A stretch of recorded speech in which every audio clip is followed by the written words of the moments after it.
If you have to distill it down to one, I would say it is to focus on the strength of the relationship with people. Everyone can put together procedures, and we've seen during the meeting fantastic, elaborate and complicated protocols and SOPs and you name it about how to do this and the things to pay attention to. The list is long, but I think it really boils down to that is not worth much unless you really establish a good, strong, honest relationship with the people you're working with. Well, I do kind of a tiered approach, but first has to be a technical match. If I'm looking for a certain skill set or a certain technology, that's got to be there, so you check that box. And then after that, I would put it more in the soft realm of a cultural fit. So I'm looking for a team that has the same philosophy about the work that I do, that I can relate to scientifically. And for me, the scientific merit of the group is key. So at the beginning of a relationship, I'm probing to ask questions like, how do you approach this and what do you think about that? And if we jive scientifically that way, then that's a signal for me to go forward. The client has to take the lead.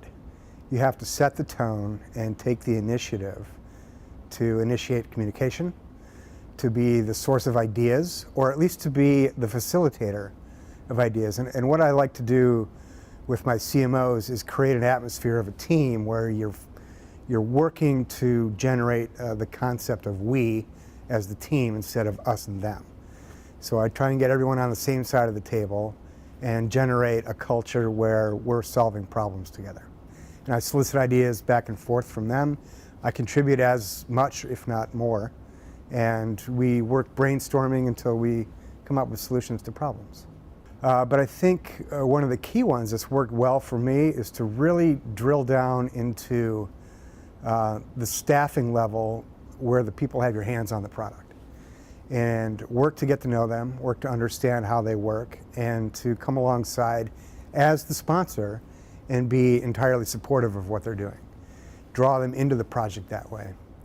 Another thing that I like to do is to create a vision of the project and tell a story of the company, a story of the product, as a way of getting to painting a picture of what the future is going to look like if we succeed at this stage. And in that way, I get people looking into the future of the project, and long-term thinking, I think, is very beneficial to high-quality work now. I see an explosion of technology happening. I was just at a conference a month or so ago, and we've got gene therapy coming online, CRISPR-Cas9, cell-based therapies, individualized medicine. All of this stuff is going to be hitting contract labs and manufacturing organizations. In fact, it is now.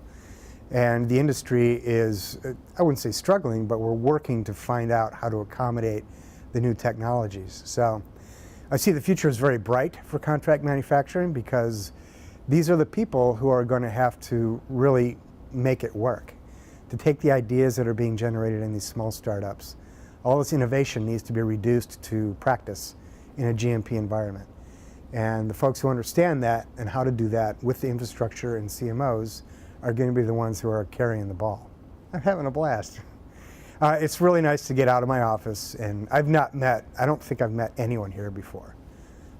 But everyone's been very nice and welcoming. I've enjoyed several good conversations. Thank you. Well, I enjoy remembering or being reminded of the amazing amount of talent and experience that's out there.